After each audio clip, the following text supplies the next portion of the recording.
ಗಾರ್ಡನಲ್ಲಿ ಕೂತು ಪ್ರಶಾಂತವಾಗಿ ವಾತಾವರಣನ ಆಸ್ವಾದಿಸ್ತಿದ್ದಾನೆ ರಾಮ್. ಅಲ್ಲಿನ ಕೆಲಸಗಾರರಿಗೆ ಮಧ್ಯೆ ಕೆಲವು ವಿಚಿತ್ರಗಳು ಕಾಣಿಸ್ತಿವೆ. ಅವುಗಳಲ್ಲಿ ಕೆಲವು ಹೇಳಬೇಕಂದ್ರೆ, ರಾಮ್ ಸಮಯಕ್ಕೆ ಸರಿಯಾಗಿ ಮನೆಗೆ ಬರೋದು, ಹೆಂಡತಿ ಜೊತೆ ಊಟ ಮಾಡೋದು, ರಾತ್ರಿ ವೇಳೆ ತಾನೇ ಸ್ವತಃ ಕಿಚನ್ನಲ್ಲಿ ಹಾಲು ಕಾಯಿಸಿ ತೆಗೆದುಕೊಂಡು ಹೋಗೋದು. ಇವೆಲ್ಲದರಲ್ಲೂ ದೊಡ್ಡ ವಿಚಿತ್ರ ಅಂದರೆ ಅವನ ದೃಷ್ಟಿ ತೆಗಿತಾ ಇರೋದು. ಇವಾಗ ಯಾವುದೇ ಗಡಿಬಿಡಿ ಓಟ ನೋಟ ಏನೂ ಇಲ್ಲದೆ ಪ್ರಶಾಂತವಾಗಿ ಒಂದು ಕಡೆ ಕೂತು ಮೌನವಾಗಿದ್ದಾನೆ. ಇಷ್ಟೊಂದು ವಿಚಿತ್ರಗಳನ್ನ ಇಲ್ಲಿನ ಜನ ಯಾವತ್ತೂ ನೋಡಿರಲಿಲ್ಲ. ರಾಮ್ ಯಾವಾಗಲೂ ಬ್ಯುಸಿಯಾಗಿರ್ತಿದ್ದ. ಯಾವುದೋ ಒಂದು ದೇಶಕ್ಕೆ ಹೋಗ್ತಾ 2-3 ದಿನಕ್ಕೊಮ್ಮೆ ಮನೆಗೆ ಬರೋದು, ಬಂದರೂ ಎಲ್ಲರ ಮೇಲೆ ಕಿರ್ಚಾಡೋದು, ಮತ್ತೆ ಗಡಿಬಿಡಿಯಾಗಿ ಓಟ್ ಹೋಗಿ ಯಾವಾಗಲೋ ಬರೋದು ನಡೀತಿತ್ತು. ಆದರೆ ಅವನ ಹೆಂಡತಿ ಬಂದು ಎಲ್ಲವನ್ನ ಬದಲಾಯಿಸಿದ್ಲು. ಸೀತಾ ಬಂದ ಮೇಲೆ ರಾಮ್ ಒಂದೇ ಒಂದು ಬಾರಿ ಮಾತ್ರ ವಿದೇಶಕ್ಕೆ ಹೋಗಿದ್ದಾನೆ. ಮತ್ತು ಹೋಗಲೇ ಇಲ್ಲ. ಮೊನ್ನೆ ಅಷ್ಟೇ ಲಂಡನ್ಗೆ ಹೋಗ್ತೀನಿ ಅಂತ ಹೇಳಿ PAನ ಕಳಿಸಿ ತಾನು ವಾಪಸ್ ಬಂದುಬಿಟ್ಟಿದ್ದಾನೆ. ಇದೆಲ್ಲ ನಮ್ಮ ಸೀತಾಮ್ಮನ ಮ್ಯಾಜಿಕ್ ಅಂತ ಅಲ್ಲಿನವರೆಲ್ಲ ಅಂದ್ಕೊಳ್ತಿದ್ದಾರೆ. ರಾಮ್ ಮುಂದೆ ಕಾಫಿ ಕಪ್ ಹಿಡಿದು ಬಂದು ಶಿರೀಸ. ರಾಮ್ ಅವಳ ಕಡೆ ನೋಡಿ, ಶಿರೀಸ ನೀನು ತಂದಿದ್ದು ಯಾಕೆ? ಇಲ್ಲಿ ಕೆಲಸಗಾರರು ಇದ್ದಾರಲ್ಲ ಅಂತ ಅಂದ. ಅವಳು ಸಣ್ಣದಾಗ ನಕ್ಕು, ಬಾಸ್ ಮೇಡಮ್ ಇನ್ನೂ ನಿದ್ದೆ ಮಾಡ್ತಾ ಇದ್ದಾರೆ.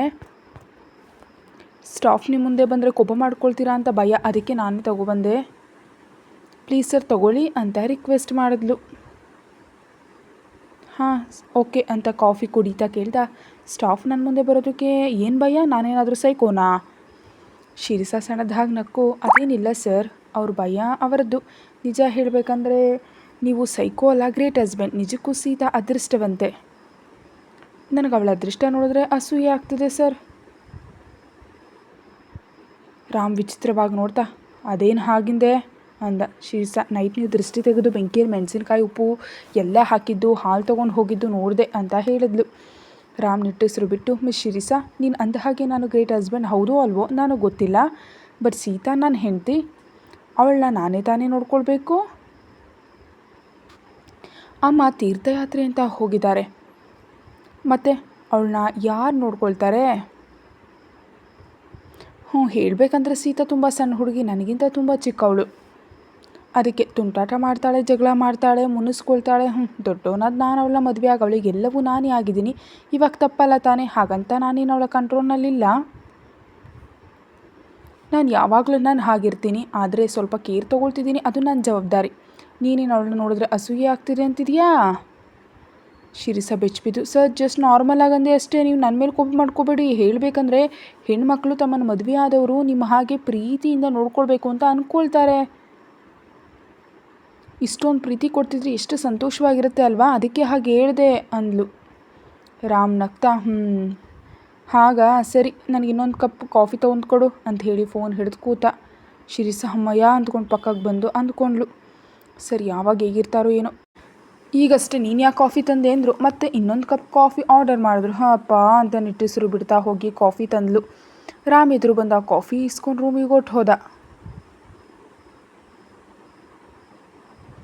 ಆಗ ಅರ್ಥ ಆಯ್ತಾ ಕಾಫಿ ಸೀತಾಗೆ ಅಂತ. ಪರವಾಗಿಲ್ಲ, ನಮ್ಮ ಸರ್ ದೂರ್ವಾಸ್ ಮುನಿ ಥರ ಅಲ್ಲ, ಪ್ರೇಮಿ ಆಗ್ತಿದ್ದಾರೆ ಅಂತ ಅಂದ್ಕೊಂಡ್ಲು. ಬೆಳಗಿನ ತುಂಟಾಟ.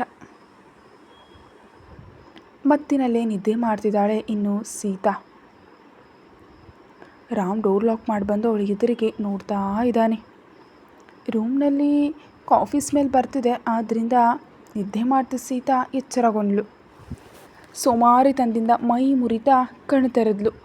ಎದುರಿಗೆ ಕಾಫಿ ಕಪ್ ಹಿಡಿದು ದರ್ಶನ ನೀಡಿದ ರಾಮ್. ಹಲೋ ಗುಡ್ ಮಾರ್ನಿಂಗ್ ಅಂತ ಅಂದ. ಮೊದಲು ಅದೊಂದು ಡ್ರೀಮ್ ಅಂತ ಅಂದ್ಕೊಂಡು ಕಿರುನಗು ನಗ್ತಾ, ಗುಡ್ ಮಾರ್ನಿಂಗ್ ಬಾಸ್ ಅಂತ ಕಾಫಿ ಇಸ್ಕೊಂಡು 2 ಸಿಪ್ ಕುಡಿದು ವಾಸ್ತವವನ್ನು ಅರಿತುಕೊಂಡು, ಓ ಮೈ ಗಾಡ್ ಅಂತ ಗಟ್ಟಿಯಾಗಿ ಕಿರ್ಚಿದ್ಲು. ರಾಮ್ ನಗ್ತಾ, ಏನು ಶಾಕ್ ಆಗಿದೆಯಾ ಅಂತ ಅಂದ. ಸೀತಾ ಹೌದು ಅನ್ನುವಂಥ ತಲೆ ಆಡಿಸ್ತಾ ವಾಚ್ ಕಡೆ ನೋಡಿ, ಇಷ್ಟುವರೆಗೆ ಮಲಗಿದ್ದೀನ, ಸಾರಿ ಅಂತ ಬೆಡ್ಡಿಂದ ಇಳಿಯೋದಕ್ಕೆ ಹೋದ್ಲು. ರಾಮ್ ತಡಿತಾ, ಏನಿದು ಕಾಫಿ ಕುಡ್ದಿಲ್ಲ, ಮುಂಚೆ ಕುಡಿ ಅಂದ. ಸೀತಾ ಡೌಟಾಗಿ ನೋಡ್ತಾ ಕಾಫಿ ಕುಡಿದು ಸ್ನಾನಕ್ಕೆ ಹೋಗ್ತೀನಿ ಎನ್ನುವಂತೆ ನೋಡ್ತಾ ಇದ್ದರೆ ರಾಮ್ ಆ ಕಪ್ಪನ್ನು ತೆಗೆದುಕೊಂಡು ಪಕ್ಕಕ್ಕಿಟ್ಟು ಎಲ್ಲಿಗೆ ಅಂದ. ಸೀತಾ ಹೆದರ್ತಾ, ಲೇಟ್ ಆಗ್ತಿದೆ ಅಲ್ವಾ, ರೆಡಿಯಾಗಿ ಬರ್ತೀನಿ, ನಿಮ್ಮ ಬ್ರೇಕ್ಫಾಸ್ಟ್ ರೆಡಿ ಮಾಡಿಸ್ಬೇಕು, ನಾವು ಆಫೀಸ್ಗೆ ಹೋಗ್ಬೇಕಲ್ವಾ, ನೆನ್ನೆ ನೈಟ್ ಲೇಟಾಗಿ ಮಲಗಿದೆ, ಅದಕ್ಕೆ ಎಚ್ಚರ ಆಗಲಿಲ್ಲ, ಸಾರಿ ಅಂತ ಗಬಗಬನ ಹೇಳಿ ಬೆಡ್ಡಿಂದ ಹಿಡಿಯೋದಕ್ಕೆ ಹೋದ್ಲು. ರಾಮ್ ತಡಿತಾ, ಏನಿದು ತರಾತುರಿ, ಮಾತಾಡ್ಬೇಕು ತಡಿ. ಸೀತಾ ಬೈದಿಂದ ಕೂತು, ಏನು ಅಂದ್ಲು. ಅವನವಳ ಕಣ್ಣುಗಳೊಳಗೆ ನೋಡ್ತಾ ಅಂದ, ಒಂದೇ ಒಂದಿನ ಆಫೀಸ್ಗೆ ಬಂದ್ರೇ ಇಷ್ಟೊಂದು ಸುಸ್ತಾಗಿದೆಯಾ, ಇನ್ನು ನಿನ್ನ ಕೈಯಿಂದ ಏನಾಗುತ್ತೆ, ಬುದ್ಧಿವಂತಳಾಗಿ ಮನೆಯಲ್ಲಿರು, ನೀನೇನು ಆಫೀಸ್ಗೆ ಬರಬೇಕಿಲ್ಲ ಅಂದ. ಸೀತಾ ಶಾಕ್ ಆದ್ಲು. ತುಂಬ ಕಂಗಾಲಾಗಿಲ್ಲ, ನಾನು ಬರ್ತೀನಿ ಪ್ಲೀಸ್ ಅಂತ ರಿಕ್ವೆಸ್ಟ್ ಮಾಡ್ತಾ ಮುದ್ದಾಗಿ ಮೂತಿಯನ್ನು ಮುದ್ರುಕೊಂಡ್ಳು. ರಾಮ್ಗೆ ಬಲೆ ಇಷ್ಟ ಆಯಿತು. ಅವ್ನು ಬಿಲ್ಡಪ್ ಕೊಡ್ತಾ, ಇಲ್ಲ ನಿನ್ನ ಕೈಯಿಂದ ಆಗಲ್ಲ, ಅಮ್ಮನವರೆಲ್ಲ ಬಂದರೆ ನಿನ್ನ ಸರಿಯಾಗಿ ನೋಡ್ಕೊಂಡಿಲ್ಲ ಅಂತ ನನ್ನನ್ನಂತಾರೆ, ನನಗೇನು ಬೇಕು, ಅದಕ್ಕೆ ಏನು ಬೇಡ, ಮನೆಯಲ್ಲಿರು ನೀನು ಅಂದ. ಸೀತಾ ರಿಕ್ವೆಸ್ಟ್ ಮಾಡ್ತಾ ಅವನ ಕೈ ಹಿಡ್ಕೊಂಡು, ಅದೇನಿಲ್ಲ ರೀ, ನಾನು ಬರ್ತೀನಿ ಪ್ಲೀಸ್, ನಾನು ನಂಬಿ ನಾನು ಚೆನ್ನಾಗಿ ಜಾಬ್ ಮಾಡ್ತೀನಿ ಅಂದ್ಲು. ರಾಮ ಒಳಗೆ ಹತ್ರ ಬಂದು, ಹಾಗಾದರೆ ನಿಂಗೊಂದು ಟೆಸ್ಟ್, ನಿನ್ನೆ ಹೇಳಿದೆ ಅಲ್ವಾ ನಾನು ಏನು ಹೇಳಿದ್ರು ನೋ ಅಂದೆ ಮಾಡಬೇಕಂತ, ಏನು ಮಾಡ್ತೀಯಾ ಅಂತ ಅಂದ. ಸೀತಾ ಆಸಕ್ತಿಯಿಂದ ನೋಡ್ತಾ, ಹಾಂ ಮಾಡ್ತೀನಿ ಬಾಸ್ ಅಂದ್ಲು. ರಾಮ್ ಗಂಭೀರವಾಗಿ ನೋಡ್ತಾ, ಹಾಗಾದರೆ ನಿನ್ನ ಕೊಟ್ಟು ಕೇಸ್ ವಾಪಸ್ ನನಗೆ ಕೊಡು ಅಂದ. ಸೀತಾ ಶಾಕ್ ಆದ್ಲು. ವಾಟ್ ಅಂತ ಗಟ್ಟಿಯಾಗಿ ಕಿರ್ಚಿದ್ಲು. ರಾಮ್ ಸೀರಿಯಸ್ ಆಗಿ ನೋಡ್ತಾ, ಹೌದು, ನೀನು ನನ್ನ ಕೇಸ್ ವಾಪಸ್ ಕೊಟ್ಬಿಟ್ರೆ ನೀನು ಆಫೀಸ್ಗೆ ಬರೋದಕ್ಕೆ ಬಿಡ್ತೀನಿ, ಇಲ್ಲಾಂದರೆ ಇಲ್ಲೇ ಇರು, ನಾನು ಹೊರಟೆ. ಸೀತಾ ಅವನೆರಡು ಕೈಗಳನ್ನ ಹಿಡಿದು ತಡೀತಾ, ಅದೆಲ್ಲ ಹೇಗ್ರಿ, ಮುಜುಗರ ಇದು, ನಾನು ನಿಮಗೆ ಕಿಸ್ ಮಾಡಬೇಕಾ? ರಾಮ್ ಅದೇ ಕೋಪ ಮೇಂಟೈನ್ ಮಾಡ್ತಾ, ಏನೋ ನಿನಗಿಷ್ಟ ಇಲ್ವಾ, ಹಾಗಾದರೆ ಸರಿ, ನೀನು ನಾನು ಹೇಳಿದ್ದು ಮಾಡೋಕ್ಕಾಗಲ್ಲ ಅಲ್ವಾ, ಅದಕ್ಕೆ ನಿನ್ನ ಉದ್ಯೋಗ ತೆಗೆದು ಹಾಕ್ತಿದ್ದೀನಿ ಅಂತ ಹೇಳಿ ಹೋಗ್ತಿದ್ರೆ ಅವನ್ನ ಬಲವಾಗಿ ಎಳೆದು ತನ್ನ ಮೇಲೆ ಬೀಳಿಸ್ಕೊಂಡು ಕಣ್ಣುಗಳಲ್ಲಿ ನೇರವಾಗಿ ನೋಡ್ತಾ, ಇವಾಗ ಏನಂತೆ, ನೀವು ಕೊಟ್ಟು ಕಿಸ್ ವಾಪಸ್ ಕೊಡಬೇಕಷ್ಟೇ ತಾನೇ ಅಂತ ಅವನಿಗೆ ಕಿಸ್ ಕೊಡ್ತಾಳೆ ಅಂದ್ಕೊಂಡ್ರೆ ಅವಳ ಕಣ್ಣುಗಳಿಗೆ ಅವನ ತುಟಿಗಳನ್ನ ತಾಕಿಸ್ತಾ, ನಿಮ್ಮ ಕಿಸ್ ನೀವೇ ವಾಪಸ್ ತೊಗೊಳ್ಳಿ, ಇವಾಗ ಓಕೆನಾ ಅಂತ ಕೇಳಿದ್ಲು. ರಾಮ್ ಶಾಕ್ ಆದ. ಹೀಗೂ ಕಿಸ್ ರಿಟರ್ನ್ ಕೊಡ್ತಾರಾ ಅಂದ್ಕೊಳ್ತಾ ಹಠವಾಗಿ ಫಿಕ್ಸ್ ಆದ. ಅವಳ ಕಡೆ ನೋಡಿ ಆರ್ಡರ್ ಮಾಡ್ದ, ಓಕೆ ಅಲ್ಲ, ನೀನು ನನ್ನ ಕಿಸ್ ರಿಟರ್ನ್ ಕೊಡಲಿಲ್ಲ, ಇನ್ನೊಂದು ಸಾರಿ ನಿನ್ನ ಕಿಸ್ ಮಾಡೋ ಹಾಗೆ ಮಾಡ್ಕೊಂಡಿದ್ಯಾ, ಅದಕ್ಕೋಸ್ಕರ ನೀನು ನನಗೆ ಕಿಸ್ ಕೊಡಬೇಕು, ಇಲ್ಲ ಅಂದರೆ ಡೀಲ್ ಕ್ಯಾನ್ಸಲ್. ಸೀತಾ ಅವನ ಉದ್ದೇಶ ಏನಂತ ಅರ್ಥ ಮಾಡ್ಕೊಳ್ಳಿಲ್ಲ. ಹೋಗಬೇಕು ಅಂತ ಆಫೀಸ್ಗೆ ಅಂತ ಅಂದ್ಕೊಳ್ತಾ, ಸರಿ, ತಾವೇ ಆರ್ಡರ್ ಮಾಡಿದ್ದೀರಲ್ಲ, ನಾನು ಪಾಲಿಸ್ತೀನಿ ಅಂತ ಅವನ ಕೆನ್ನೆ ಮೇಲೆ ಮುತ್ತಿಟ್ಲು. ಅದರಿಂದ ರಾಮ್ಗೆ ಫುಲ್ ಎನರ್ಜಿ ಜನ್ರೇಟ್ ಆಯಿತು. ಅವನು ಹ್ಯಾಪಿಯಾಗಿ ಫೀಲ್ ಆಗ್ತಾ, ಸಾಲ್ದು ಅಂದ. ಸೀತಾ ಕೋಪದಿಂದ ನೋಡ್ತಾ, ಓಕೆ ಅಂತ ಇನ್ನೊಂದು ಕೆನ್ನೆಗೂ ಮುತ್ತಿಟ್ಟು, ಓಕೆನಾ ಅಂತಿದ್ರೆ ರಾಮ್ ತಲೆ ಅತ್ತ ಇತ್ತ ಆಡಿಸ್ತಾ, ನೋ ಅಂದ. ಸೀತಾ ಸೀರಿಯಸ್ ಆಗ್ತಾ, ಇನ್ನೇನು ಬಾಸ್ ಅನ್ನುತ್ತಾ ಈ ಸಾರಿ ಮುತ್ತುಗಳು ದಾಳಿ ಮಾಡ್ತಾ ಅವನ ಮೇಲಕ್ಕೆ ಹೋಗಿ ಮುಖ ಎಲ್ಲ ಮುತ್ತುಗಳು ಸುರಿಸ್ತಾ ಉಸಿರುಗಟ್ಟುತ್ತಾ, ಇವಾಗ ಓಕೆನಾ ಅಂತ ಕೇಳಿದ್ಲು. ಅವ್ನು ನಗ್ದ. ನೋಡಿದ್ಯಾ, ನಿನಗೆ 2 ಮುತ್ತು ಕೊಟ್ರೆ ಇಷ್ಟೊಂದು ಮುತ್ತು ಕೊಡೋ ಹಾಗೆ ಮಾಡಿದೆ. ಅದೇ ರಾಮ್, ನನ್ನ ಜೊತೆ ಗೇಮ್ಸ್ ನಿನ್ನ ಕೈಯಿಂದ ಆಗಲ್ಲ ಅಲ್ವಾ ಅಂದ. ಸೀತಾ ಉಸಿರು ಮೇಲಾಗ್ತಾ, ದೊಡ್ಡ ಗ್ರೇಟ್, ನಾನು ಬ್ರಷ್ ಕೂಡ ಮಾಡಿಲ್ಲ. ಆ ಮುಖದಲ್ಲೇ ಕಾಫಿನೂ ಕುಡಿದ್ಬಿಟ್ಟೆ, ಅದಕ್ಕೆ ಕಿಸ್ ಕೊಡಬಾರ್ದು ಅಂತ ಅಂದ್ಕೊಳ್ತಾ ಇದ್ದರೆ ನೀವು ಆರ್ಡರ್ ಮಾಡಿ ಮುತ್ತನ್ನು ತೊಗೊಂಡ್ರಿ, ಒಳ್ಳೆ ಕೆಲಸ ಆಯಿತು ಅಂತ ಅವನ ಆಟ ಆಡಿಸ್ತಾ, ನಾನು ನಿಮ್ಮ ಟೆಸ್ಟ್ನಲ್ಲಿ ಪಾಸ್ ಆದೆ, ಸೊ ಆಫೀಸಿಗೆ ಬರ್ತಿದ್ದೀನಿ ಬಾಸ್ ಅಂತ ಹೋದ್ಲು. ಅವಳು ಹೋದ್ಮೇಲೆ ರಾಮ್ ನಗ್ತಾ ಮುಖ ಸವರ್ತಾ, ಹುಚ್ಚಿ, ಅವಳಿಗೆ ಮುತ್ತಂದರೆ ಏನಂತ ಗೊತ್ತೇ ಇಲ್ಲ, ಬ್ರಷ್ ಮಾಡಿಲ್ಲ ಅಂತೆ, ಅದಕ್ಕೇನಂತೆ, ಎಂತಹ ಸ್ವೀಟ್ ಕೇಸ್, ಬಟ್ ಏನೋ ಕೊರತೆ ಇದ್ದ ಹಾಗಿದೆ ನನಗೆ ಅಂತ ಆಲೋಚಿಸ್ತಾ ಇನ್ನೊಂದು ರೂಮಿಗೆ ಹೋಗಿ ಫ್ರೆಶ್ ಆಗಿ ರೆಡಿಯಾಗಿ ಬಂದ. ಅವನು ಕೂಡ ಅವನ ರೂಮಿಗೆ ಬರೋಷ್ಟರಲ್ಲಿ ಸೀತಾ ರೆಡಿಯಾಗಿದ್ದಾಳೆ. ಈ ಸಾರಿ ಅವಳು ಸೀರೆ ಉಟ್ಟಿಲ್ಲ, ಬ್ಲೂ ಕಲರ್ ಕುರ್ತಾ ಹಾಕ್ಕೊಂಡು ಎಷ್ಟೋ ಕೂಲಾಗಿದ್ದಾಳೆ. ಆದರೂ ಸರಿ ಸುಂದರವಾಗಿ ಆಕರ್ಷಣೀಯವಾಗಿ ಕಾಣಿಸ್ತಿರೋದ್ರಿಂದ ರಾಮ್ ಅಂದ್ಕೊಂಡ, ನಿನ್ನಂದ ಸೀರೆಯಲ್ಲಿಲ್ಲ, ನಿನ್ನ ಅಣುವಿನಲ್ಲೂ ಅಡಗಿದೆ ಅಂತ ದೀರ್ಘವಾಗಿ ಉಸಿರು ಬಿಟ್ಟ. ಸೀತಾ ಒಂದು ಪ್ಯಾಕ್ ಹಾಕ್ಕೊಂಡು, ನಾನು ರೆಡಿ, ಬನ್ನಿ ಬ್ರೇಕ್ಫಾಸ್ಟ್ ಮಾಡೋಣ ಅಂತ ಕೆಣ್ಕದ್ಲು. ರಾಮಳು ಹೋಗ್ತಿರುವಾಗ ಕೈ ಹಿಡಿದು ವಾಪಸ್ ಎಳೆದು ತನ್ನ ಕಡೆ ತಂದ್ಕೊಂಡು, ನೀನೊಂದನ್ನು ಮಿಸ್ ಮಾಡಿದೆ ಅಂದ. ಸೀತಾ ಏನು ಅನ್ನೋ ಒಂದು ಕಣ್ಣು ಹಾರಿಸಿ ನೋಡಿದ್ಲು. ರಾಮ್ ಸೀರಿಯಸ್ ಆಗಿ ನೋಡ್ತಾ, ಇಲ್ಲಿ ನೀನು ಮುತ್ತು ಕೊಟ್ಟಿಲ್ಲ ಅಂದು ತನ್ನ ತುಟಿಯನ್ನು ತೋರಿಸ್ತಾ. ಸೀತಾ ಮರಗಟ್ಟಿದಾಗ ನೋಡ್ತಾ ಇದ್ರೆ, ಏನು ನನ್ನ ಆರ್ಡರ್ ಪೂರ್ತಿ ಮಾಡಿದೆ, ಎಲ್ಲಿಗೆ ಹೊರಟಿದ್ಯಾ, ತಕ್ಷಣ ಕಂಪ್ಲೀಟ್ ಮಾಡಿದ್ರೆ ಹೋಗೋಣ ಅಂತ ಸುಂದರವಾದ ತುಟಿಯನ್ನು ಅವನ ತುಟಿಯಿಂದ ತಾಕದಂತೆ ತಾಕಿಸಿ ತುಂಟ ಮುತ್ತಿಟ್ಟ. ಸೀತಾ ಹಾಗೇ ನೋಡ್ತಿದ್ರೆ ರಾಮ್ ಇವಾಗ ಕಂಪ್ಲೀಟ್ ಆಯಿತು ಅಂದ್ಕೊಂಡು, ಲೇಟ್ ಆಗ್ತಿದೆ ಹೋಗಬೇಕು ಅಂತ ಹೊರಗೆ ಬಂದ. ಸೀತಾ ಈ ಸಾರಿ ಆ ಕಿಸ್ ಫೀಲ್ ಆಗ್ತಾ ಯಾವುದೋ ಲೋಕಕ್ಕೆ ಹೋದ ಹಾಗೆ ಆಗ್ಬಿಟ್ಲು.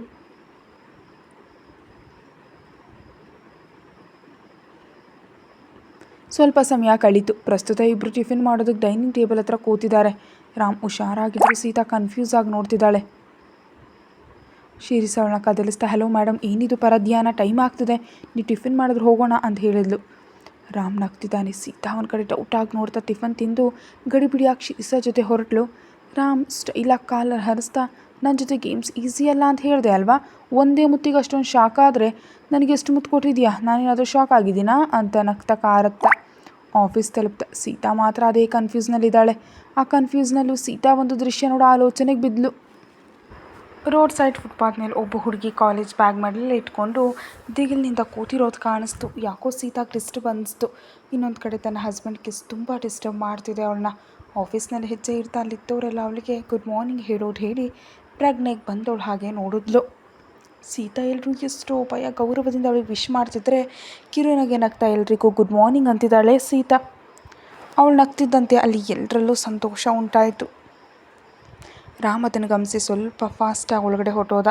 ಸೀತಾ ಮಾತ್ರ ಅಲ್ಲೇ ನಿಂತು ಎಲ್ಲರ ಜೊತೆ ಮಾತಾಡ್ತಾ ಹಾಯ್ ಹೆಲೋ ಅಂತ ಅವ್ರನ್ನ ಪರಿಚಯ ಮಾಡ್ಕೊಳ್ತಾ ತಾನಲ್ಲಿ ವರ್ಕ್ ಮಾಡೋದಕ್ಕೆ ಬಂದ ಹಾಗೆ ಬಾಸ್ಗಾಗಿ ದಿನ ಬಂದು ಅವರಿಗೆ ಕೆಲಸ ಮಾಡ್ತೀನಿ, ಆಫೀಸ್ ವರ್ಕ್ ಕೂಡ ನೋಡ್ಕೊಳ್ತೀನಿ, ಟೈಮ್ ಸಿಕ್ಕರೆ ನಿಮ್ಮ ಜೊತೆ ಮಾತಾಡ್ತಿರ್ತೀನಿ, ಎಲ್ಲರನ್ನೂ ನನ್ನ ಫ್ಯಾಮಿಲಿ ಥರ ಅಂದ್ಕೊಳ್ತಿದ್ದೀನಿ ಅಂತ ಹೇಳಿದ್ಲು. ಅವಳಷ್ಟು ಚೆನ್ನಾಗಿ ಮಾತಾಡೋದು ಎಲ್ಲರೂ ತನ್ನ ಫ್ಯಾಮಿಲಿ ಅಂತಿರೋದು ನೋಡಿ ಎಲ್ರಿಗೂ ಸೀತಾ ಮೇಲೆ ಗೌರವ ಉಂಟಾಯಿತು. ಮೇಡಮ್ ಅಂತ ಕರಿತಿದ್ದಾರೆ ಅವರು. ಸೀತಾ ತಡೆದು ಮೇಡಮ್ ಅಲ್ಲ ಸೀತಾ ನನ್ನ ಹೆಸರು, ನಿಮಗಿಂತ ಚಿಕ್ಕವಳು, ಅದಕ್ಕೆ ಹೆಸರಿಂದೇ ಕರೀರಿ ನೋ ಪ್ರಾಬ್ಲಮ್ ಅಂತ. ಅವ್ರು ಏನು ಮಾಡ್ತಿದ್ದಾರೆ, ಅವ್ರ ಕೆಲಸ ಏನಂತ ಕೇಳ್ತಿದ್ದಾಳೆ. ಅವರೆಲ್ಲ ಅಮ್ಮ ಸೀತಾ ನೀವು ತುಂಬ ಗ್ರೇಟ್, ನಿಮ್ಗೆ ಮಾಡಿದ ಅವಮಾನ ಮರೆತು ನಮ್ಮ ನಿಮ್ಮ ಫ್ಯಾಮಿಲಿ ಥರ ಭಾವಿಸಿದ್ದೀರಿ, ಚೆನ್ನಾಗಿ ಮಾತಾಡ್ತೀರಿ, ಥ್ಯಾಂಕ್ಸ್ ಅಮ್ಮ, ಹೀಗೆ ಸಂತೋಷವಾಗಿರಬೇಕು, ನಿಮಗೆ ನಮ್ಮ ಆಶೀರ್ವಾದ ಯಾವಾಗಲೂ ಇರುತ್ತೆ ಅಂದರು. ರಾಮ್ ಅದೆಲ್ಲವನ್ನು ಗಮನಿಸ್ತಾ ಇದ್ದಾನೆ. ಶಿರೀಷಾ ಫೋನಲ್ಲಿ ಮಾತಾಡ್ತಾ ಸೀತಾ ಬಾಸ್ ಕೋಪ ಬರ್ತಿದೆ, ನೀನು ಒಳಗಡೆ ಹೋಗು, ನಾನು ಸೈಟ್ ಹತ್ರ ಹೋಗ್ತೀನಿ, ಇವತ್ತಲ್ಲಿ ಕೆಲಸ ಹೆಚ್ಚಾಗಿದೆ, ನಾನು ಈವ್ನಿಂಗ್ವರೆಗೂ ಬರೋದಕ್ಕಾಗಲ್ಲ, ಬಾಸ್ಗೆ ಹೇಳಿ ಹೊರಡ್ತಿದ್ದೀನಿ ಅಂತ ಹೊರಟು. ಸೀತಾ ಎಲ್ರಿಗೂ ಕೆಲಸ ಮಾಡಿಕೊಡಿ ಅಂತ ಕೈ ಬಿಸಿ ಬಾಸ್ ಕ್ಯಾಬಿನ್ ಒಳಗೆ ಹೋದ್ಲು. ರಾಮ್ ಸೀರಿಯಸ್ ಆಗಿ ಆಫೀಸ್ ಫೈಲ್ ನೋಡ್ತಾ ಕಾಣಿಸ್ತಾ. ಸೀತಾ ಕಿರು ನಗ್ತಾ ಸರ್ ಹೇಳಿ ನಾನೇನು ಮಾಡಬೇಕು, ನನ್ನ ವರ್ಕ್ ಏನು, ಮುಂಚಿತವಾಗಿ ನಿಮಗೆ ಕಾಫಿ ಮಾಡಿಕೊಡ್ತೀನಿ, ಆಮೇಲೆ ನೀವು ಸ್ಟಡಿ ಮಾಡಿದ ಫೈಲ್ಗೆ ಸಂಬಂಧಿಸಿದಂತೆ ಇನ್ನೊಂದಿಷ್ಟು ಕೆಲಸ ಮಾಡ್ತೀನಿ ಅಂದ್ಲು. ರಾಮ್ ತನ್ನ ಚೇರ್ನಿಂದ ಎದ್ದು ನಿಂತು ಹಲೋ ಮೇಡಮ್, ಹೊರಗಡೆ ಏನಾದರೂ ಡಿಸ್ಕಷನ್ ಇಟ್ಟಿದೆಯಾ, ನಿನಗೆ ಏನು ಹೇಳಿದ್ದೆ, ಇಲ್ಲಿ ಯಾರನ್ನು ಡಿಸ್ಟರ್ಬ್ ಮಾಡಬಾರ್ದು ಅಂತ ಹೇಳಿದ್ದೆ ಅಲ್ವಾ. ಸೀತಾ ಸ್ಮೈಲ್ ಮಾಡ್ತಾ ಸರ್ ಇಲ್ಲಿನ ಸ್ಟಾಫ್ ಎಲ್ಲ ನಮ್ಮವ್ರು, ಅವ್ರಿಗೆ ನಿಮ್ಮ ಮೇಲೆ ಇರಬೇಕಾದ ಭಯ ಅಲ್ಲ ಗೌರವ ಇಷ್ಟ, ನಾನು ನಿಮ್ಮ ವೈಫ್ ಅಂತ ಇಲ್ಲಿಗೆ ಯಾಕೆ ಬರ್ತಿದ್ದೀನಿ ಅಂತ ಯೋಚಿಸ್ತಾ ಟೈಮ್ ವೇಸ್ಟ್ ಮಾಡಿದ್ರೆ ಹೇಗೆ, ನಿಮಗೆ ತಾನೇ ಲಾಸ್, ಅದಕ್ಕೆ ಎಲ್ಲರ ಜೊತೆ ಮಾತಾಡಿ ಡೌಟನ್ನು ಕ್ಲಿಯರ್ ಮಾಡಿಬಿಟ್ಟೆ. ಇನ್ನು ಎಲ್ಲರೂ ನನಗೆ ಫ್ರೆಂಡ್ಸ್ ಆಗಿದ್ದಾರೆ, ಇವಾಗ ಅವರೆಲ್ಲ ನಿಮಗೋಸ್ಕರ ಇಷ್ಟದಿಂದ ಕೆಲಸ ಮಾಡ್ತಾರೆ, ಭಯದಿಂದಲ್ಲ. ಸೊ ಬೋರ್ಡ್ ಮೀಟಿಂಗಲ್ಲಿ ಎಲ್ರಿಗೂ ಹೇಳಿದಾಗೆ ಬಿಗ್ ಕಾಂಟ್ರಾಕ್ಟ್ ನಿಮಗೆ ಬರುತ್ತೆ. ರಾಮ್ ಮನಸ್ಸು ನಕ್ಕೊಂಡ. ಹೊರಗಡೆ ಮಾತ್ರ ಅದೇ ಆ್ಯಂಗ್ರಿ ಫೇಸ್ ಇಟ್ಕೊಂಡು ಹಲೋ ಹಿಂಸಾಕ್ ನಿಲ್ಲಿಸು. ಸೀತಾ ಬ್ಯಾಗ್ ತೆಗೆದು ಕೈಯಲ್ಲಿ ಇಟ್ಕೊಂಡು ಓಕೆ ಸರ್ ಸರಿ ಹೇಳಿ ನಾನೇನು ಮಾಡಬೇಕು. ರಾಮ್ ಅವಳನ್ನ ತನ್ನ ಜೊತೆ ಬರೋದಕ್ಕೆ ಕೇಳಿ ಸೀತಾ ಕ್ಯಾಬಿನ್ ಕರ್ಕೊಂಡು ಹೋಗಿ ಅಲ್ಲಿಂದ ಬಿಟ್ಟು ತೋರಿಸಿ 2 ಗಂಟೆ ಕದಳದೆ ರಿಲ್ಯಾಕ್ಸ್ ಆಗು, ಆಮೇಲೆ ನಾನು ಬಂದು ನೆಕ್ಸ್ಟ್ ವರ್ಕ್ ಹೇಳ್ತೀನಿ ಅಂದ. ಸೀತಾ ಶಾಕ್ ಆದ್ಲು. ವಾಟ್, ನಿದ್ದೆ ಮಾಡಬೇಕಾ ಇವಾಗಲಾ, ಏನು ಜೋಕ್ ಮಾಡ್ತಿದ್ದೀರಾ, ನಿದ್ದೆ ಮಾಡೋದು ಬಿಟ್ಟರೆ ನನಗಿನ್ನೇನು ಕೆಲಸ ಇಲ್ಲ ಅಂತ ಅಂದ್ಕೊಂಡಿದ್ದೀರಾ, ಆಗಲ್ಲ ಅಂತಿದ್ರೆ ರಾಮ್ ಅವಳಿಗೆ ಹತ್ರ ಬಂದು ಏನು ನೋ ಅಂತಿದೆಯಾ, ನಾನೇನು ಹೇಳಿದ್ರು ಮಾಡ್ಬೇಕಂದೆ ಅಲ್ವಾ, ಅದೇ ತಾನು ನಿನ್ನ ಜಾಬ್. ಸೀತಾ ರಿಕ್ವೆಸ್ಟ್ ಮಾಡ್ತಾ ಪ್ಲೀಸ್ ಬಾಸ್ ನಂಗೆ ನಿದ್ದೆ ಬರ್ತಿಲ್ಲ, ತುಂಬ ಕ್ಯೂರಿಯಾಸಿಟಿ ಆಗಿದೆ, ನಿನ್ನೆ ಫೈಲ್ ಕಂಟಿನ್ಯೂ ಮಾಡ್ತೀನಿ ಅಂತಿದ್ರೆ ರಾಮ್ ನಗ್ತಾ ಅವಶ್ಯಕತೆ ಇಲ್ಲ, ಸರಿ ಹಾಗಾದರೆ ಅಡುಗೆ ಮಾಡು, ಲಂಚ್ನ ನನಗೋಸ್ಕರ ಸ್ಪೆಷಲ್ ಡಿಶ್ ಮಾಡು, ಗೂಗಲ್ ಸರ್ಚ್ ಮಾಡಿ ನಾನು ಮೆಚ್ಚೋ ಹಾಕಿ ಫುಡ್ ರೆಡಿ ಮಾಡು ಅಂದ. ಸೀತಾ ಫೀಲ್ ಆಗ್ತಾ ಓಕೆ ಮಾಡ್ತೀನಿ, ನಿಮ್ಗೆ ಇಷ್ಟ ಆಗೋ ಹಾಗೆ ಫುಡ್ ಮಾಡಿದ್ರೆ ನಾನು ಹೇಳಿದ ವರ್ಕ್ ನಂಗೆ ಕೊಡ್ತೀರಾ ಅಂತ ಕೇಳಿದ್ಲು. ರಾಮ್ ಓಕೆ ಎನ್ನುವಂತೆ ತಲೆ ಆಡಿಸ್ತಾ ಹೊರಗಡೆ ಬಂದ. ಸೀತಾ ಮುಂಚಿತವಾಗಿ ಲ್ಯಾಪ್ಟಾಪ್ನಲ್ಲಿ ತಾನು ನಿನ್ನೆ ಮೊಬೈಲ್ನಲ್ಲಿ ಎಂಟರ್ ಮಾಡ್ಕೊಂಡಿದ್ದಂತಹ ಡೇಟಾ ಎಲ್ಲ ಎಂಟರ್ ಮಾಡಿದ್ಲು. ಹಾಗೆ ಸ್ವಲ್ಪ ಪೇಪರ್ ವರ್ಕ್ ಮಾಡ್ಕೊಂಡು ಪರ್ಸ್ನಲ್ ನೋಟ್ಸ್ ಸೇವ್ ಮಾಡಿ ಇಟ್ಕೊಂಡ್ಲು. ಅಂದ್ಕೊಂಡು ಕೆಲಸ ಆಯಿತು ಅನ್ನುವಂತೆ ರಿಲ್ಯಾಕ್ಸ್ ಆಗ್ತಾ ಗೂಗಲ್ ಸರ್ಚ್ ಮಾಡೋ ಪ್ರಯತ್ನ ಮಾಡ್ತಾ ರಾಮ್ಗಾಗಿ ತನಗಾಗಿ 2 ಕಾಫಿ ತೊಗೊಂಡು ಹೊರಗೆ ಬಂದಳು. ನೋಡಿದ್ರಲ್ಲಿ ಯಾರೂ ಇದ್ದಾರೆ, ಅವ್ರ ಜೊತೆ ರಾಮ್ ಸೀರಿಯಸ್ ಆಗಿ ಡಿಸ್ಕಸ್ ಮಾಡ್ತಿದ್ದಾನೆ, ಅವ್ರು ಟೆನ್ಷನ್ ಆಗಿದ್ದಾರೆ. ಅದು ನೋಡಿ ಸೀತಾ ವಾಪಸ್ ಹೋಗಬೇಕು ಅಂತ ಅಂದ್ಕೊಂಡ್ಳು. ಆದರೆ ರಾಮ್ ರಿಯಾಕ್ಷನ್ ಬೇರೆ ಆಗಿತ್ತು. ಅವಳನ್ನ ತನ್ನ ಕಡೆ ಬರೋದಕ್ಕೆ ಸನ್ನೆ ಮಾಡಿ ಅಲ್ಲಿದ್ದವ್ರನ್ನ 10 ನಿಮಿಷ ಆಮೇಲೆ ಒಳಗಡೆ ಬರೋದು ಕೇಳ್ದ. ಅವ್ರು ವಾಪಸ್ ತಿರುಗಿ ನೋಡದೆ ಹೊರಗೆ ಹೊರಟೋದ್ರು.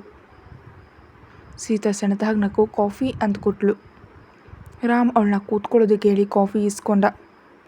ಸೀತಾ ಅವನ ಜೊತೆ ಸೇರಿ ಕಾಫಿ ಕುಡಿತಾ ಏನೋ ನೆನಪಾದ ಕೇಳಿದ್ಲು. ಹೌದು ಮಾರ್ನಿಂಗ್ ನೀವು ನನಗೆ ಮುತ್ತು ಯಾಕೆ ಕೊಟ್ರಿ, ನಾನು ತಾನೇ ನಿಮಗೆ ಮುತ್ತು ಕೊಡಬೇಕು ಅಂತ ಹೇಳಿದ್ರಿ ಅಂತಿದ್ರೆ ರಾಮ್ ನಗ್ತಾ ನಾನೇಳಿ ಕೊಟ್ಟೆ, ನೀನು ಕೊಡೋದು ಜಾಗ ನೆನಪು ಮಾಡಿದೆ ಅಷ್ಟೇ, ಇನ್ನೂ ಆ ಮುತ್ತಿನ ಬ್ಯಾಲೆನ್ಸ್ ಹಾಗೆ ಇದೆಯಲ್ಲ ಅಂದ. ಸೀತಾ ಕಂಗಾಲಾಗಿ ನೋಡ್ತಾ ಹೌದಾ ಅಂತ ಟಾಪಿಕ್ ಚೇಂಜ್ ಮಾಡಿ ಸರಿ ಲಂಚ್ ಸ್ಪೆಷಲಾಗಿ ಮಾಡ್ತೀನಿ ಅಂತ ಒಳಗಡೆ ಹೊರಟೋಗ್ತಿದ್ರೆ ರಾಮ್ ನಕ್ಕೊಂಡ. ಗೂಗಲ್ ಸರ್ಚ್ ಮಾಡ್ತಾ ಮೀರಾ ಮದರ್ ಹೆಲ್ಪ್ ತೊಗೊಂಡು ಸ್ಪೆಷಲ್ ಫುಡ್ ರೆಡಿ ಮಾಡಿದ್ಲು. ಅಷ್ಟರೊಳಗೆ ರಾಮ್ ತುಂಬ ಕೆಲಸಗಳು ಮುಗಿಸ್ಕೊಂಡಿದ್ದ. ಸೀತಾ ಹೊರಗೆ ಬಂದು ನೋಡಿದ್ಲು. ರಾಮ್ ಸೀರಿಯಸ್ ಆಗಿ ಕಂಪ್ಯೂಟರ್ ಮುಂದೆ ಇದ್ದಾನೆ. ಸೀತಾ ಅವನನ್ನು ಕದಲಿಸ್ತಾ ಲಂಚ್ ಟೈಮ್ ಆಯಿತು ಬಾಸ್, ಬನ್ನಿ ಲಂಚ್ ಮಾಡೋಣ ಅಂತ ಕರೆದ್ಲು. ರಾಮ್ ಬೇಸರದಿಂದ ಇವಾಗಲಾ ನಂಗೆ ಕೆಲಸ ಇದೆ ಅಂತಿದ್ರೆ ಅವಳು ಜಗಳ ಮಾಡಿ ಅವನ್ನೆಲ್ಲ ಕರ್ಕೊಂಡು ಹೋಗಿ ಬಡಿಸಿದ್ಲು. ರಾಮ್ ಸೀರಿಯಸ್ ಆಗ್ತಾ ಏನಿನ್ ತುಂಟಾಟ ಕೆಲಸ ಇದೆ ಅಂತಿದ್ದೀನಲ್ಲ ಅಂತ ಅನ್ನತ್ಲೆ ಇಟ್ಟಿರೋ ವಸ್ತುಗಳು ನೋಡ್ದ ಶಾಕ್ ಆದ. ಏನು ಈ ಗ್ಯಾಪ್ನಲ್ಲಿ ಇಷ್ಟೊಂದು ಮಾಡಿದ್ಯಾ ಅಂದ. ಸೀತಾ ಎಸ್ ಅಂತ ಟೇಸ್ಟ್ ಮಾಡಿ ಅಂದು. ರಾಮ್ ಅವಳ ಇಂಟ್ರೆಸ್ಟಿಂದ ನೋಡ್ತಾ ತಿಂತಿದ್ದಾನೆ. ಊಟ ತುಂಬ ರುಚಿಯಾಗಿದೆ ಮತ್ತು ಸ್ಪೆಷಲ್ ಆಗಿದೆ. ಅವನಿಗೆ ಇಷ್ಟವಾಯಿತು. ಅದಕ್ಕೆ ವಾವ್ ನೈಸ್ ಅಂದ. ಸೀತಾ ಸಂತೋಷದಿಂದ ಥ್ಯಾಂಕ್ ಯು ಬಾಸ್ ಅಂತ ಅವಳು ತಿಂದಳು. ಲಂಚ್ ಪೂರ್ತಿ ಆಯಿತು. ಸೀತಾ ಕೊಟ್ಟ ಮಾತಿನ ಪ್ರಕಾರ ಆಫೀಸ್ ವರ್ಕ್ ಕೊಡಬೇಕಂತ ಡಿಮ್ಯಾಂಡ್ ಮಾಡಿದ್ಲು. ಅವನು ಏನು ಬೇಕು ಅಂತ ಕೇಳಿದ್ರೆ ಅವಳು ಕೆಲವು ವಿವರಗಳು ಕೆಲವು ಡೇಟಾ ಕೇಳಿದ್ಲು. ರಾಮ್ ಮ್ಯಾನೇಜರ್ನ ಕರೆಸಿ ಸೀತಾ ಕೇಳ್ದನ್ನು ಸೆಂಡ್ ಮಾಡೋದು ಕೇಳ್ದ. ಸೀತಾ ಉತ್ಸಾಹದಿಂದ ತನಗೆ ಬೇಕಾದ ಮೆಟೀರಿಯಲ್ ಅವಶ್ಯಕತೆ ಇರೋ ಡೇಟಾ ಎಲ್ಲ ತೊಗೊಂಡ್ಳು. ಆಸಕ್ತಿಯಿಂದ ಲ್ಯಾಪ್ಟಾಪ್ ಹಿಡಿದು ಗಡಿಬಿಡಿಯಾಗಿ ವರ್ಕ್ ಮಾಡ್ತಿದ್ದಾಳೆ. ಇನ್ನೊಂದು ಕಡೆ ರಾಮ್ ತುಂಬ ಸಂತೋಷ ಪಟ್ಬಿಡ್ತಾ ಹೆಂಡತಿ ಬಲೆ ಸ್ಪೆಷಲ್ ಲಂಚ್ ಇಟ್ಟಿದ್ದಾಳೆ ಅಂದ್ಕೊಳ್ತಾ ಕೂಲಾಗಿ ವರ್ಕ್ ನೋಡ್ಕೊಳ್ತಿದ್ದಾನೆ. ಸಾಯಂಕಾಲ 5ವರೆಗೆ ಸೀತಾ ರಾಮ್ ಬ್ಯುಸಿ ಆಗಿದ್ರು. ಆಮೇಲೆ ರಾಮ್ ಎಲ್ಲೋ ಹೋಗಬೇಕಿತ್ತು. ಸೀತಾ ಇನ್ನು ಮನೆಗೆ ಹೋಗು ಅಂದ. ಸೀತಾ ಅವನ ಜೊತೆಯೂ ಬರ್ತೀನಿ ಅಂದರೆ ಕ್ಲಾಸ್ ತೊಗೊಂಡ. ನಾನು ಹೋಗೋ ಪ್ರತಿ ಜಾಗಕ್ಕೂ ನಿನ್ನ ಕರ್ಕೊಂಡು ಹೋದರೆ ನೋಡೋರು ಏನಂತಾರೆ? ರಾಮ್ ಹೆಂಡತಿನ ಜೊತೆಯಲ್ಲೇ ಇಟ್ಕೊಂಡು ತಿರ್ಗಾಡ್ತಿದ್ದಾನೆ ಅಂದ್ಕೊಳ್ತಾರೆ. ಸೊ ಆಗಲ್ಲ, ಮನೆಗೆ ಹೋಗಿ ರಿಲ್ಯಾಕ್ಸ್ ಆಗು. ನಂಗೆ ಲೇಟ್ ಆಗುತ್ತೆ ಬರೋ ಅಷ್ಟರಲ್ಲಿ. ಹೊರಗಡೆ ಗಣೇಶ್ ಇದ್ದಾನೆ, ನಾನು ಹೇಳಿದ ಮಾತು ಕೇಳಿ ಮನೆಗೆ ಹೋಗು, ನಾನು ಇಂಪಾರ್ಟೆಂಟ್ ಮೀಟಿಂಗ್ ಹೋಗಬೇಕು ಅಂದ. ಸೀತಾ ಓಕೆ ಅಂತ ಅವನ ಕೈ ಹಿಡಿದು ಆಲ್ ದಿ ಬೆಸ್ಟ್ ಬಾಸ್, ನಿಮ್ಮ ಮೀಟಿಂಗ್ನಲ್ಲಿ ನಿಮಗೆ ಒಳ್ಳೇದಾಗಲಿ ಬಾಯ್ ಅಂತ ಈ ಸಾರಿ ಜೊತೆ ಲ್ಯಾಪ್ಟಾಪ್ ಕೆಲವು ಫೈಲ್ಸ್ ಹಿಡಿದು ಹೊರಟಳು. ರಾಮ್ ಯಾಕೆ ಅಂತ ಕೇಳಲಿಲ್ಲ. ಅವಳಿಷ್ಟವನ್ನು ಬೇಡ ಅನ್ನೋದಕ್ಕೆ ಅನಿಸೆ ಸುಮ್ಮನಿದ್ದ. ಸೀತಾ ಆಫೀಸ್ನಲ್ಲಿ ಎಲ್ರಿಗೂ ಫ್ರೆಂಡ್ಲಿಯಾಗಿ ಬಾಯ್ ಹೇಳಿ ಹೊರಗೆ ಬಂದಳು. ಡ್ರೈವರ್ ಗಣೇಶ್ ಸೀತಾ ಬರೋದನ್ನು ನೋಡಿ ಕಿರುನಗು ನಗ್ತಾ ಕಾರ್ ಡೋರ್ ತೆಗ್ದ. ಆ ಕಾರ್ ಹೋದ್ಮೇಲೆ ರಾಮ್ ಇನ್ನೊಂದು ಕಡೆ ಹೊರಟ. ರಸ್ತೆಯಲ್ಲಿ ಹುಡುಗಿ ರಕ್ಷಣೆ. ಸೀತಾ ಕಾರ್ನಲ್ಲಿದ್ದಾಳೆ. ಶಿರಸ ಜೊತೆ ಫೋನಲ್ಲಿ ಮಾತಾಡ್ತಾ ಒಂದು ಸೀನ್ ನೋಡಿದ್ಲು. ಮಾರ್ನಿಂಗ್ ನೋಡಿದ ಹುಡುಗಿ ಇನ್ನು ಅಲ್ಲೇ ಕೂತು ಮೊಬೈಲ್ನಲ್ಲಿ ಯಾರ ಜೊತೆಯೂ ಮಾತಾಡ್ತಾ ಅಳ್ತಾ ಕಾಣಿಸಿದ್ಲು. ಅಷ್ಟೇ ಸೀತಾ ಕಂಗಾಲಾಗೋಯ್ತು. ಏನೋ ತಪ್ಪು ನಡೀತಿದೆ ಅಂತ ಅನಿಸ್ತಿದೆ ಅವಳಿಗೆ. ಅದಕ್ಕೆ ವೇಗವಾಗಿ ಎಲ್ಲೂ ನಿಲ್ಲಿಸ್ದೆ ಕಾರ್ ಮನೆಗೆ ತಲುಪಬೇಕಂತ ಬಾಸ್ ಆರ್ಡರ್ನಿಂದ ಡ್ರೈವ್ ಮಾಡ್ತಿದ್ದ ಗಣೇಶ್ಗೆ ಕಾರ್ ಬ್ರೇಕ್ ಹಾಕೋದಕ್ಕೆ ಸೀತಾ ಆರ್ಡರ್ ಮಾಡಿದ್ಲು. ಗಣೇಶ್ ಕಾರ್ ನಿಲ್ಲಿಸು ಅಂತ. ಮೇಡಮ್ ಆರ್ಡರ್ ತಪ್ಪದೆ ಕಾರ್ ಬ್ರೇಕ್ ಆಗ್ತಾ ಅವಳು ಕಾರ್ ಇಳ್ದ ಹುಡುಗಿ ಹತ್ರ ಹೋದ್ಲು. ಗಣೇಶ್ ಟೆನ್ಷನಿಗೆ ನೋಡ್ತಿದ್ದಾನೆ. ಅಲ್ಲಿ ಕೂತು ಅಳ್ತಿರೋ ಹುಡುಗಿ ಎದುರಿಗೆ ಸೀತಾ ನಿಂತಿದ್ದಾಳೆ. ಆ ಹುಡುಗಿ ತಲೆ ಎತ್ತು ನೋಡಿ ಯಾರು ನೀವು ಅಂತ ಕೇಳಿದ್ಲು. ಸೀತಾ ಸಣ್ಣದಾಗಿ ನಕ್ಕ ಹುಡುಗಿ ಪಕ್ಕದಲ್ಲಿ ಕೂತು ಹಾಯ್ ಸಿಸ್ಟರ್, ನಾನು ಸೀತಾ. ನಿನ್ನ ಮಾರ್ನಿಂಗ್ ನೋಡಿದೆ, ನೀನು ಅಂದಿನಿಂದ ಇಲ್ಲೇ ಇದೆಯಾ, ಏನಾಯಿತು, ಯಾಕೋ ಅಪ್ಸೆಟೆಡ್ ಆಗಿದೆಯಾ, ಏನು ಓದ್ತಿದ್ಯಾ ಅಂತ ಚೆನ್ನಾಗಿ ಮಾತಾಡಿಸ್ತಾ ಕೇಳಿದ್ಲು. ಗಣೇಶ್ ಕಂಗಾಲಾಗತ್ತಾ ಇತ್ತ ನೋಡ್ತಾ ಇದ್ದಾನೆ. ಆ ಹುಡುಗಿ ಕಣ್ಣೀರು ಒರೆಸ್ಕೊಳ್ತಾ ನಾವು ಇಂಟರ್ ಸೆಕೆಂಡ್ ಇಯರ್ ಓದ್ತಿದ್ದೀನಿ ಅಂತ ಹೇಳಿದ್ಲು. ಸೀತಾ ಸಣ್ಣದಾಗಿ ನಕ್ಕು ಏನು ಎಕ್ಸಾಮ್ನಲ್ಲಿ ಮಾರ್ಕ್ಸ್ ಕಡಿಮೆ ಬಂತಾ, ಅದಕ್ಕೆ ಈ ರೀತಿ ಕೂತಿದ್ಯಾ ಇಲ್ಲಿ?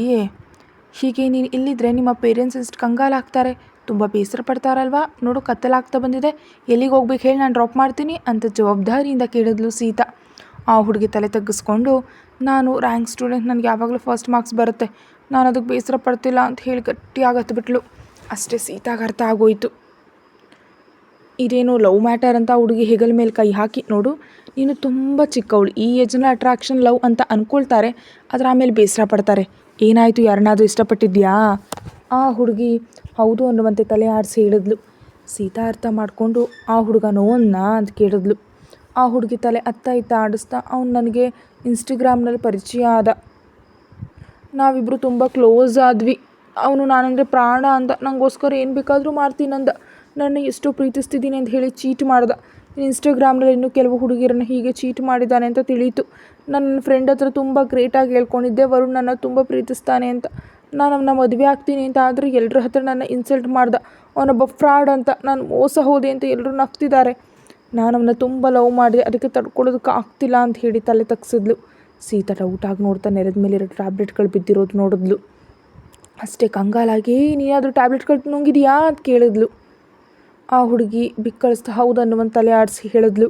ಇನ್ನೇನಿದೆ, ಓ ಗಾಡ್ ಎಷ್ಟು ದೊಡ್ಡ ಕೆಲಸ ಮಾಡಿದೆ, ಓದ್ಕೊಂಡಿರೋ ಹುಡುಗಿ ತುಂಬ ಬುದ್ಧಿವಂತ ಹುಡುಗಿ ಥರ ಇದೆಯಾ, ಹೀಗೆ ತಿಳುವಳಿಕೆ ಇಲ್ಲದೆ ಇನ್ಸ್ಟಾದಲ್ಲಿ ಚಾಟಿಂಗ್ ಮಾಡ್ತಾ ಅವನಿಗೆ ಹೇಳಿದ ಮಾತು ನಂಬಿ ನೀನು ಸಾಯಿಸ್ಕೊಳ್ಬೇಕು ಅಂದ್ಕೊಳ್ತಿದ್ಯಾ? ಅವನ ಜೊತೆ ಪರಿಚಯವೇ ಕೆಲವು ದಿನ ಆಗಿಲ್ಲ, ಅವ್ನು ನಿನ್ನ ಮೋಸ ಮಾಡಿದ ತಕ್ಷಣ ಸಾಯ್ಬೇಕು ಅಂದ್ಕೊಂಡ್ರೆ ಇಷ್ಟೊಂದು ವರ್ಷ ನಿನ್ನನ್ನು ಸಾಕಿ ದೊಡ್ಡ ಮಾಡಿದವ್ರು ನಿನ್ನ ಸತ್ರ ತಡ್ಕೊಳ್ಳೋದಕ್ಕೆ ಸಾಧ್ಯನಾ? ಅಂದರೆ ಅವನು ಯಾರೋ ಮುಖ ಪರಿಚಯ ಇಲ್ಲದವನ್ನ ಪ್ರೀತಿಸ್ತೆ, ಆದರೆ ನಿನ್ನ ಪೇರೆಂಟ್ಸ್ನಲ್ಲಿ ಪ್ರೀತಿಸಲಿಲ್ಲ ನೀನು. ನೋಡು, ನನಗೆ ಅಮ್ಮ ಅಪ್ಪ ಯಾರೂ ಇಲ್ಲ, ಯಾರಿಗೋ ಹುಟ್ಟಿದೋಳೋ ಗೊತ್ತಿಲ್ಲ ಅಂತ ನನ್ನ ತುಂಬ ಇನ್ಸಲ್ಟ್ ಮಾಡಿದ್ರು ಸ್ಕೂಲ್ನಲ್ಲಿ, ಕಾಲೇಜ್ನಲ್ಲಿ, ಹೀಗೆ ಪ್ರತಿಯೊಂದು ಕಡೆ ನಾನು ಅವಮಾನಗಳನ್ನ ಎದುರಿಸ್ದೆ, ಆದರೆ ಯಾವತ್ತೂ ಸಾಯ್ಬೇಕು ಅಂದ್ಕೊಳ್ಳಿಲ್ಲ. ಇವಾಗ ನನಗೆ ಒಳ್ಳೆಯ ಲೈಫ್ ಸಿಕ್ಕಿದೆ, ದೊಡ್ಡ ವ್ಯಕ್ತಿ ನನಗೆ ಗಂಡನಾಗಿ ಬಂದಿದ್ದಾರೆ, ನಾನು ತುಂಬ ಸಂತೋಷವಾಗಿದ್ದೀನಿ. ಏನು ಇಲ್ಲದ ಒಬ್ಬ ಅನಾಥೇನೆ ನಾನು ಹೀಗಿರುವಾಗ ನಿನ್ನ ಎಷ್ಟೋ ಗ್ರೇಟಾಗಿ ಬೆಳೆಸಿದ ಪೇರೆಂಟ್ಸ್ ನಿನಗೆ ಜೊತೆಯಾಗಿರುವಾಗ ನೀನು ಹೇಗಿರಬೇಕು? ಹೀಗೆ ಬಲವಂತವಾಗಿ ಸತ್ತು ಹೆತ್ತವ್ರ ಮೇಲೆ ಭಾರ ಹಾಕಿ ಏನು ಸಾಧಿಸ್ತೀಯಾ? ಬುದ್ಧಿವಂತಳಾಗಿ ನಾನು ಹೇಳಿದಾಗ ಕೇಳು, ನಿಮ್ಮ ಮನೆ ಎಲ್ಲಿದೆ ಅಂತ ಹೇಳಿ ನಾನು ಅಲ್ಲೇ ಕರ್ಕೊಂಡು ಹೋಗ್ತೀನಿ, ಅಥವಾ ಹಾಸ್ಪಿಟಲ್ಗೆ ಹೋಗೋಣ. ಆ ಹುಡುಗಿ ಗಟ್ಟಿ ಆಗಳ್ತಾ, ಅಕ್ಕ ನಾನು ಹಾಸ್ಪಿಟಲ್ಗೆ ಬರಲ್ಲ, ಅಲ್ಲಿಗೆ ಹೋದರೆ ನಮ್ಮ ಪೇರೆಂಟ್ಸ್ಗೆ ಇನ್ಫಾರ್ಮ್ ಮಾಡ್ತಾರೆ, ನಾನು ಹೀಗೆ ಸೂಸೈಡ್ ಮಾಡ್ಕೊಳ್ಬೇಕು ಅಂದ್ಕೊಂಡು ಡ್ಯಾಡಿಗೆ ತಿಳಿದ್ರೆ ತುಂಬ ಕೋಪ ಮಾಡ್ಕೊಳ್ತಾರೆ ಅಂದ್ಲು. ಮತ್ತು ಹೇಗೆ? ನಿಜಕ್ಕೂ ನಿಮ್ಮ ಮನೆ ಎಲ್ಲಿದೆ ಹೇಳು? ಮನೆಯಲ್ಲಿ ಯಾರೂ ಇಲ್ಲ, ನನಗೆ ಅಮ್ಮ ಇಲ್ಲ, ಕೆಲವು ದಿನಗಳಿಂದ ಡ್ಯಾಡಿ ಇಲ್ಲಿಗೆ ಹತ್ತಿರದಲ್ಲೇ ನಮ್ಮ ಅತ್ತೆಯವ್ರ ಮನೆಯಲ್ಲಿದ್ದಾರೆ. ಹಾಗಾದರೆ ಪ್ರಸ್ತುತ ಮನೆಯಲ್ಲಿ ಯಾರೂ ಇಲ್ವಾ? ಸರಿ, ಅಲ್ಲಿಗೆ ಹೋಗೋಣ, ಗಣೇಶ್ ಕಾರ್ ತೆಗಿ ಅಂತ ಹೇಳಿ ಆ ಹುಡುಗಿನ ಕಾರ್ ಹತ್ತಿಸ್ಕೊಂಡು ಆ ಹುಡುಗಿ ಹೇಳಿದ ಮನೆಗೆ ಕರ್ಕೊಂಡು ಹೋದ್ಲು. ಅಷ್ಟರಲ್ಲಿ ಹುಡುಗಿಗೆ ಮೆಡಿಸಿನ್ ಎಫೆಕ್ಟ್ ಸ್ಟಾರ್ಟ್ ಆಗೋಗಿತ್ತು. ಗಣೇಶ್ ಕಂಗಾಲಾಗ್ತಿದ್ದಾನೆ. ಮೇಡಮ್, ಇದೇನೋ ಪ್ರಾಬ್ಲಮ್ ಆಗೋಗಿದೆ, ಯಾಕೆ ಬೇಕು ಈ ಜಗಳ? ಪೊಲೀಸ್ಗೆ ಇನ್ಫಾರ್ಮ್ ಮಾಡಿದ್ರೆ ಬೆಟರ್, ಈಗ ಹಾಸ್ಪಿಟಲ್ ಕರ್ಕೊಂಡು ಹೋಗದೆ ಮನೆಗೆ ಕರ್ಕೊಂಡು ಬರೋದು ಒಳ್ಳೇದಲ್ವೇನೋ, ಯೋಚಿಸಿ ಅಂತಿದ್ದಾನೆ. ಸೀತಾ ಅವನ ಮಾತುಗಳನ್ನ ಕೇಳಿಸ್ಕೊಳ್ಳೇ ಇಲ್ಲ. ಒಂದು ಮಗ್ನಲ್ಲಿ ವಾಟರ್ ತೊಗೊಂಡು ಅದರಲ್ಲಿ ಹೆಚ್ಚು ಸಾಲ್ಟ್, ಡಿಟರ್ಜೆಂಟ್ ಪೌಡರ್ ಕಲಸಿ ಆ ವಾಟರ್ ತಂದು ಆ ಹುಡುಗಿಗೆ ಬಲವಂತವಾಗಿ ಕುಡಿಯೋದಕ್ಕೆ ಹೇಳಿದ್ಲು. ಆ ಹುಡುಗಿ ಬೇಡ ಅನ್ನತ್ಲೇ ಕಷ್ಟದ ಮೇಲೆ ಆ ನೀರು ಕುಡಿದು ವಾಂತಿ ಮಾಡ್ಕೊಳ್ಳೋದಕ್ಕೆ ಶುರು ಮಾಡಿದ್ಲು. 4-5 ವಾಂತಿ ಆಯಿತು. ಆ ಹುಡುಗಿ ತಗೊಂಡಿದ್ದ ಟ್ಯಾಬ್ಲೆಟ್ಗಳೆಲ್ಲ ಕಕ್ಬಿಟ್ಲು. ಆದರೆ ಇನ್ನೂ ಸಮಸ್ಯೆ ಹಾಗೆ ಇರೋ ಆಗನ್ಸಿ ಸೀತಾ ತಕ್ಷಣ ಒಬ್ಬ ಡಾಕ್ಟರ್ನ ತಾವಿರೋ ಜಾಗಕ್ಕೆ ಬರೋದಕ್ಕೆ ರಿಕ್ವೆಸ್ಟ್ ಮಾಡಿದ್ಲು. 10 ನಿಮಿಷದಲ್ಲಿ ಡಾಕ್ಟರ್ ಬಂದರು. ಆ ಹುಡುಗಿ ಪರಿಸ್ಥಿತಿ ನೋಡಿ ವಾಂತಿ ಆಗಿದೆ ಅಂತ ತಿಳಿದು, ಸೊ ಪ್ರಾಬ್ಲಮ್ ಏನಿಲ್ಲ, ಆದರೂ ಒಳ್ಳೆಯದು, ರಿಯಾಕ್ಷನ್ ಇಂಜೆಕ್ಷನ್ ಕೊಡ್ತೀನಿ ಅಂತ ಹೇಳಿ ಇಂಜೆಕ್ಷನ್ ಮಾಡಿ ಅವಳು ಮಾಡಿದ ಕೆಲಸಕ್ಕೆ ಬೈದರು. ಸೀತಾಳ ಕಡೆ ನೋಡಿ, ಸಮಯಕ್ಕೆ ಸರಿಯಾಗಿ ನೀವು ಹುಡುಗಿಗೆ ವಾಂತಿ ಆಗುವಾಗ ಮಾಡಿ ಪ್ರಾಣ ಉಳಿಸಿದ್ದೀರಿ, ಇಲ್ಲದಿದ್ದರೆ ಹುಡುಗಿ ತುಂಬ ಪ್ರಾಬ್ಲಮ್ ಫೇಸ್ ಮಾಡ್ತಿದ್ಲು. ಹಾಸ್ಪಿಟಲ್ ಕರ್ಕೊಂಡು ಬಂದರೂ ಉಪಯೋಗ ಇರದೇ ಹೋಗ್ತಿತ್ತು. ಧೈರ್ಯ ಮಾಡೋ ಹುಡುಗಿ ಪ್ರಾಣ ಉಳಿಸಿದ್ದೀರಿ ಅಂತ ಹೇಳಿ ಸೀತಾನ ಹೊಗಳಿದ್ರು. ಸೀತಾ ಡಾಕ್ಟರ್ಗೆ ಥ್ಯಾಂಕ್ಸ್ ಹೇಳಿದ್ಲು. ಹಾಗೆ ಗಣೇಶ್ ಫೀಸ್ ಕೊಟ್ಟ ಡಾಕ್ಟರ್ ಹೊರಟೋದ್ರು. ಆ ಹುಡುಗಿ ತುಂಬ ನೀರಸವಾಗಿ ಸೋಫಾದಲ್ಲಿ ಕೂತಿದ್ದಾಳೆ. ಸೀತಾ ಧೈರ್ಯ ಹೇಳಿ, ಇಂಥ ಹುಚ್ಚು ಕೆಲಸಗಳನ್ನ ಇನ್ಯಾವತ್ತೂ ಮಾಡಬೇಡ, ನಿನ್ನ ನಂಬಿದ ನಿನ್ನ ಪೇರೆಂಟ್ಸ್ ಮಾನ ಹೋಗೋ ಕೆಲಸ ಮಾಡಬೇಡ, ನಿನಗೆ ಈ ಅಕ್ಕ ಇದ್ದಾಳೆ, ನಿನಗೆ ಯಾವಾಗ ಯಾವ ಕಷ್ಟ ಬಂದರೂ ನನ್ನ ಜೊತೆ ಶೇರ್ ಮಾಡ್ಕೋ, ಅಷ್ಟೇ ಹೊರತು ಇಂಥ ನಿರ್ಧಾರಗಳನ್ನೆಲ್ಲ ತೊಗೋಬೇಡ, ತುಂಬ ಜಾಗರೂಕತೆಯಿಂದ ಇರಬೇಕು, ಡಾಕ್ಟರ್ ಕೊಟ್ಟು ಮೆಡಿಸಿನ್ ಹಾಕೋ, ಅನಾವಶ್ಯಕ ವಿಷಯಗಳನ್ನ ಆಲೋಚಿಸಬೇಡ, ಮುಂಚೆ ಆ ರಾಸ್ಕಲ್ ನಂಬರ್ ಬ್ಲಾಕ್ ಮಾಡು, ಹಾಗೆ ಅವನಿಂದ ನಿನಗೆ ಯಾವಾಗಲಾದರೂ ಯಾವುದೇ ತೊಂದರೆ ಬಂದರೆ ನನ್ನ ಹತ್ರ ಹೇಳಿ, ನಾನು ನೋಡ್ಕೊಳ್ತೀನಿ ಅಂತ ನಂಬರ್ ಕೊಟ್ಟು, ಓಕೆನಾ? ಇಷ್ಟಕ್ಕೂ ನಿಮ್ಮ ತಂದೆಯವ್ರ ಹೆಸರೇನು ಅಂತ ಕೇಳಿದ್ಲು. ಆ ಹುಡುಗಿ ಬೈರಿಂದ ನೋಡಿದ್ಲು. ಸೀತಾ ಸಣ್ಣದಾಗಿ ನಕ್ಕು, ನಾನು ನಿಮ್ಮ ತಂದೆಯವ್ರ ಹತ್ರ ಏನೂ ಹೇಳಲ್ಲ, ಐ ಪ್ರಾಮಿಸ್, ನಿನ್ನ ಸೇವ್ ಮಾಡಿದೆ, ನನಗದು ಸಾಕು, ಇನ್ಮೇಲೆ ನೀನು ಯಾವ ತಪ್ಪು ಮಾಡಲ್ಲ ಅನ್ನೋ ನಂಬಿಕೆ ನನಗಿದೆ. ಪ್ರಾಣದ ಮೌಲ್ಯ ತಿಳಿದ್ರೆ ಯಾವೊಬ್ಬರು ಪ್ರಾಣ ಕಳ್ಕೊಳ್ಳೋದಕ್ಕೆ ಇಷ್ಟಪಡಲ್ಲ. ನೀನು ಒಬ್ಬ ವೇಸ್ಟ್ ಫೆಲೋ ಪ್ರಾಣಕ್ಕಾಗಿ ನಿನ್ನ ಮೌಲ್ಯಯುತ ಪ್ರಾಣನ ಕಳ್ಕೊಳ್ಳೋದಕ್ಕೆ ಇಷ್ಟಪಡಲ್ಲ. ಇಷ್ಟಕ್ಕೂ ನಿನ್ನ ಹೆಸರೇನು? ಆ ಹುಡುಗಿ ಸಣ್ಣದಾಗಿ ನಕ್ಕು, ಸ್ನೇಹಲತಾ ಅಂತ ಹೇಳಿದ್ಲು. ಸೀತಾ ಅವ್ರ ತಲೆ ಮೇಲೆ ಕೈ ಇಟ್ಟು ಸವರ್ತಾ, ಸ್ನೇಹ, ನೀನು ಸಂತೋಷವಾಗಿರಬೇಕು, ನೀನು ದೊಡ್ಡ ಓದಬೇಕು, ಒಳ್ಳೆ ಪೊಸಿಷನ್ನಲ್ಲಿರಬೇಕು, ಆಗ ನಿನ್ನ ಹುಡ್ಕೊಂಡು ಒಬ್ಬ ಒಳ್ಳೆ ರಾಜ್ಕುಮಾರ ನಿನ್ನ ಲೈಫಿಗೆ ಬರ್ತಾನೆ. ನಿನ್ನ ಫ್ರೆಂಡ್ಸ್, ನಿನ್ನ ಸುತ್ತಮುತ್ತ ಇರೋರು ಏನಾದರೂ ಅಂದರೆ ಕೇರ್ ಮಾಡಬೇಡ, ನೀನೇನಂತ ನಿನಗೆ ಗೊತ್ತು, ಮುಂಚೆ ಲೈಫ್ನಲ್ಲಿ ಸಕ್ಸಸ್ ಆಗು, ಆಮೇಲೆ ಲವ್ ಅದೇ ಸಕ್ಸಸ್ ಆಗುತ್ತೆ. ಇನ್ನು ನಾನು ಹೊರಡ್ಲಾ? ಸ್ನೇಹ ಸೀತಾ ಕೈ ಹಿಡ್ಕೊಂಡು, ಥ್ಯಾಂಕ್ಸ್ ಅಕ್ಕ, ನೀವೇನಾದರೂ ಬರದೇ ಇದ್ದರೆ ನಾನು ಏನಾಗ್ತಿದ್ದೋ, ನಾನು ನಿಜಕ್ಕೂ ತಪ್ಪು ಮಾಡಿದೆ, ಒಬ್ಬ ಚೀಟರ್ಗಾಗಿ ನಾನು ಸತ್ತರೆ ಡ್ಯಾಡಿ ಏನಾಗೋಗ್ತಿದ್ರು, ನಾನಂದರೆ ಡ್ಯಾಡಿಗೆ ತುಂಬ ಇಷ್ಟ, ಅವ್ರು ತುಂಬ ಬೇಸರ ಪಡ್ತಿದ್ರು, ಥ್ಯಾಂಕ್ಸ್ ಅಕ್ಕ, ಅವ್ರು ವರ್ಕ್ನಲ್ಲಿ ಬ್ಯುಸಿಯಾಗಿರ್ತಾರೆ, ಅಲ್ಲಿನ ಸ್ಟಾಫ್ನ ನೋಡ್ಕೊಳ್ತಿರ್ತಾರೆ, ಪ್ರಸ್ತುತ ಅವ್ರು ಇಲ್ಲಿ ಇಲ್ಲದೆ ಇರೋದೇ ಒಳ್ಳೇದಾಯ್ತು, ಇಲ್ಲದಿದ್ದರೆ ತುಂಬ ಕಂಗಾಲಾಗ್ತಿದ್ರು ಅಂತ ಹೇಳ್ತಿದ್ರೆ, ಸೀತಾ ಏಳುಕುಂಡಲ ಅನ್ನೋ ಹೆಸರು ಕೇಳಿ ಅಷ್ಟಾಗಿ ಗಮನಿಸಿಲ್ಲ. ಓ ಹೌದಾ, ಸರಿ, ಇನ್ನು ನಾನು ಹೊರಡ್ತೀನಿ, ನಂಗೆ ಲೇಟ್ ಆಗ್ತಿದೆ, ರೆಸ್ಟ್ ತಗೋ, ಫ್ರೂಟ್ಸ್ ಅವುಗಳನ್ನ ತಿನ್ನೋ ಶಕ್ತಿ ಬರುತ್ತೆ, ಬಾಯ್ ಅಂತ ಹೇಳಿ ಗಣೇಶ್ ಕರ್ಕೊಂಡು ಹೊರಗೆ ಬಂದ್ಲು.